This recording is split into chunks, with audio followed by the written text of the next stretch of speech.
दोस्तों, नया income tax act 2025 government के द्वारा बनाया जा रहा है। तो नए इनकम टैक्स एक्ट 2025 में आप कितनी कैश में ट्रांजैक्शन कर पाएंगे, कितना लोन कैश में ले सकते हैं, कितना लोन कैश में रीपे कर सकते हैं, कौन सी बिजनेस ट्रांजैक्शन है जो आप कैश में कर सकते हैं, कितनी लिमिट होगी और आप कितना अमाउंट कैश में बैंक से विड्रॉ कर पाएंगे, इस सब के बारे में इस वीडियो में डिस्कशन करेंगे। तो आप इस वीडियो को अंत तक ज़रूर देखें ताकि आप नए इनकम टैक्स एक्ट की प्रोविज़न को समझ पाएँ।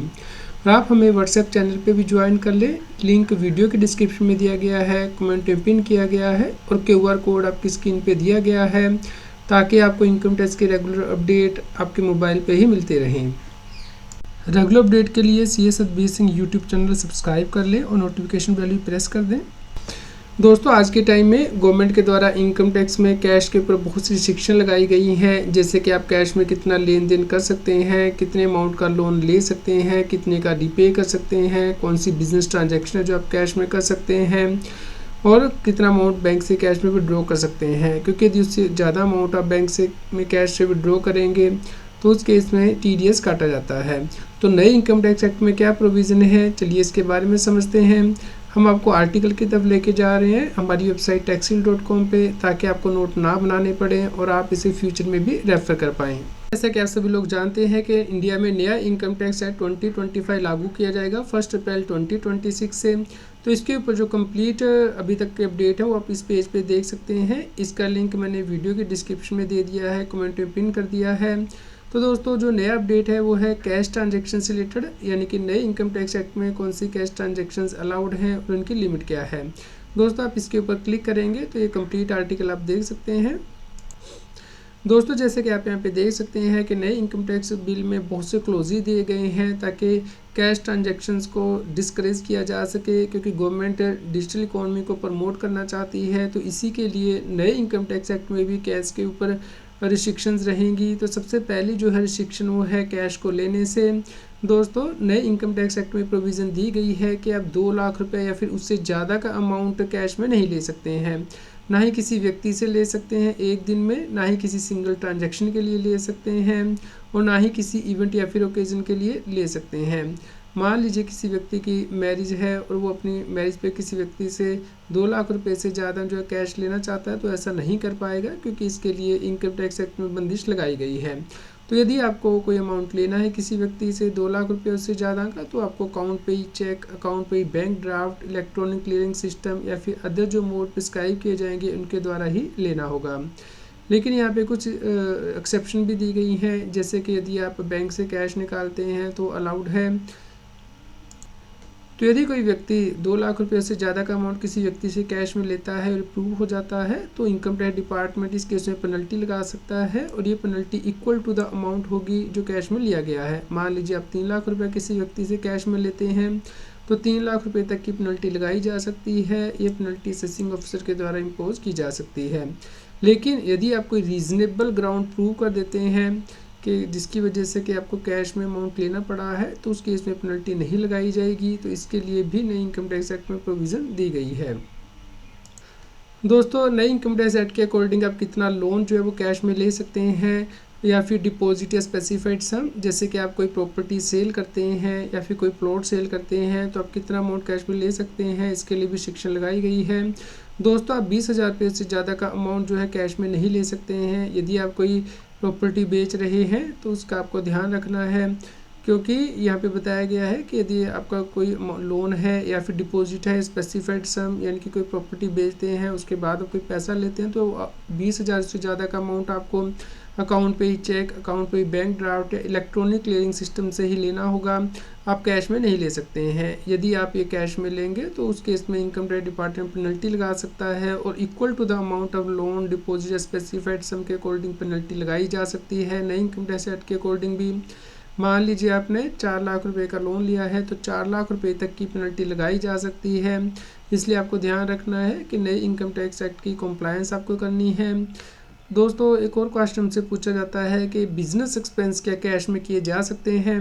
दोस्तों, इसके लिए भी गवर्नमेंट ने नए इनकम टैक्स एक्ट में प्रोविज़न दी है कि आपको 10,000 रुपये से ज़्यादा का खर्चा जो है वो कैश में नहीं करना है एक दिन में, क्योंकि यदि आप किसी व्यक्ति को 10,000 रुपये से ज़्यादा की पेमेंट करेंगे तो उस केस में ये खर्चा डिसअलाउ कर दिया जाएगा जब आप अपनी इनकम टैक्स रिटर्न फाइल करते हैं।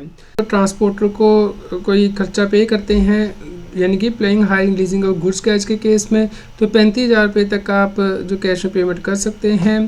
तो इसके लिए भी नई इनकम टैक्स एक्ट में प्रोविज़न दी गई है। तो आपको इंश्योर करना है कि आप यदि खर्चा करते हैं तो अकाउंट पे ही चेक अकाउंट पे ही बैंक ड्राफ्ट या फिर बैंकिंग चैनल से ही करें ताकि आपका जो एक्सपेंस है वो डिसअलाउ ना हो। इसके लिए कुछ एक्सेप्शन भी गवर्नमेंट देगी, तो इसके लिए जो रूल है वो बनाए जाएंगे जिसके बारे में कि हम आपको नोटिफाई करेंगे। जैसे ही ये रूल जो है पब्लिक डोमेन में आ जाएंगे तो गवर्नमेंट इसके ऊपर अभी वर्किंग कर रही है। इसके अलावा क्या जो लोन लिया गया है वो कैश में पे किया जा सकता है? आंसर नहीं दोस्तों, इसके लिए भी शिक्षण लगाई गई हैं।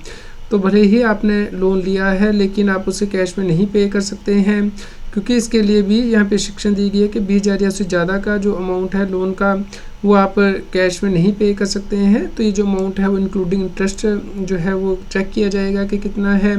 तो यदि वो 20,000 से ज़्यादा है तो आपको इलेक्ट्रॉनिक क्लियरिंग सिस्टम से ही व्यक्ति को ये लोन रिपे करना है या फिर जो डिपॉजिट आपने लिया है वो रिपे करना है। तो इसके लिए भी कुछ एक्सेप्शन दी गई है, जैसे कि आप बैंकिंग कंपनी को, पोस्ट ऑफिस को ये अमाउंट कैश में रिपे कर सकते हैं लोन का या फिर गवर्नमेंट को। इसके अलावा जो प्राइमरी एग्रीकल्चर क्रेडिट सोसाइटी के मेंबर हैं वो 2 लाख रुपए तक का कैश जो है में पेमेंट कर सकते हैं। और यदि कोई व्यक्ति इस प्रोविज़न को वायलेट करेगा तो उस केस में इनकम टैक्स ऑफिसर पेनल्टी लगा सकता है, जो कि अपने अमाउंट लोन या फिर डिपॉजिट का कैश में रिपे किया है उसके इक्विवेलेंट। मान लीजिए अपने 5 लाख का लोन किसी से लिया था और वो अपने कैश में रिपे कर दिया है तो 5 लाख रुपये तक की पेनल्टी लगाई जा सकती है। दोस्तों नए इनकम टैक्स एक्ट में भी कैश विड्रॉल लोग ज़्यादा ना करें बैंक से, इसके लिए जो है TDS की प्रोविज़न डाली गई है। यानी कि एक टैक्स ईयर में कोई व्यक्ति 1 करोड़ रुपये तक का अमाउंट जो है बैंक से निकाल सकता है। यदि उससे ज़्यादा का निकालेगा तो उस केस में 2% TDS काटा जाएगा। और यदि कोऑपरेटिव सोसाइटी कैश विड्रॉ करती है तो 3 करोड़ रुपये तक वो कर सकती है 1 साल में, उससे ऊपर यदि करेगी तो 2% TDS काटा जाएगा। दोस्तों यदि आप कोई एसेट खरीदते हैं तो उसके लिए भी आपको ध्यान रखना है कि आपको पेमेंट बैंकिंग चैनल से करनी है, क्योंकि यदि आप 10,000 से ज़्यादा का कोई एसेट खरीदेंगे तो उस केस में यदि आपने कैश में पेमेंट की होगी तो 10,000 से ज़्यादा की जो पेमेंट होगी उसे इंक्लूड नहीं किया जाएगा एक्चुअल कॉस्ट में, यानी कि आपको जो उसके ऊपर डेप्रिसिएशन है वो नहीं मिलेगा। तो आपको इंश्योर करना है कि यदि आप कोई एसेट खरीदते हैं तो उसे बैंकिंग चैनल से ही पे करें, तो जो क्रेडिटर को पेमेंट आपको करनी है। दोस्तों नए इनकम टैक्स एक्ट में कुछ और शिक्षण भी दी गई है, जैसे कि यदि आप पॉलिटिकल पार्टी को कोई डोनेशन करते हैं तो आपको बैंकिंग चैनल से ही करनी है, आप कैश में कोई डोनेशन नहीं कर पाएंगे। और यदि रजिस्टर्ड ट्रस्ट चैरिटेबल इंस्टीट्यूशंस को कोई डोनेशन करनी है तो 2,000 रुपये तक ही आप डोनेशन कर पाएंगे कैश में, उससे ऊपर की डोनेशन आपको बैंकिंग चैनल से ही करनी होगी। तो दोस्तों इस कंप्लीट आर्टिकल का लिंक जो है वीडियो की डिस्क्रिप्शन कमेंट में दिया गया है। दोस्तों आपके क्या विचार हैं इस कैश रिस्ट्रिक्शन से रिलेटेड, इसके लिए आप हमें कमेंट करके ज़रूर बताएं। कृपया लाइक करें और शेयर करें ताकि सभी लोगों तक ये जानकारी पहुंच पाए और वो इनकम टैक्स की कंप्लायंस कर पाएँ। इनकम टैक्स की और अधिक जानकारी के लिए आप CS एडवाइसिंग यूट्यूब चैनल पर जाके प्लेलिस्ट में जाके टॉपिक वाइज प्लेलिस्ट देख सकते हैं कि इनकम टैक्स में कौन से नए बदलाव हो रहे हैं, जैसे कि इनकम टैक्स अपडेट के अंतर्गत या फिर डायरेक्ट टैक्स कोड के अंतर्गत। रेगुलर टैक्स अपडेट के लिए इस चैनल को सब्सक्राइब करें। आप हमें टेलीग्राम ऐप CS एडवाइसिंग टैक्सिल पर ज्वाइन कर सकते हैं ताकि आप GST और इनकम टैक्स के रेगुलर अपडेट अपने मोबाइल पर ही प्राप्त कर सकें।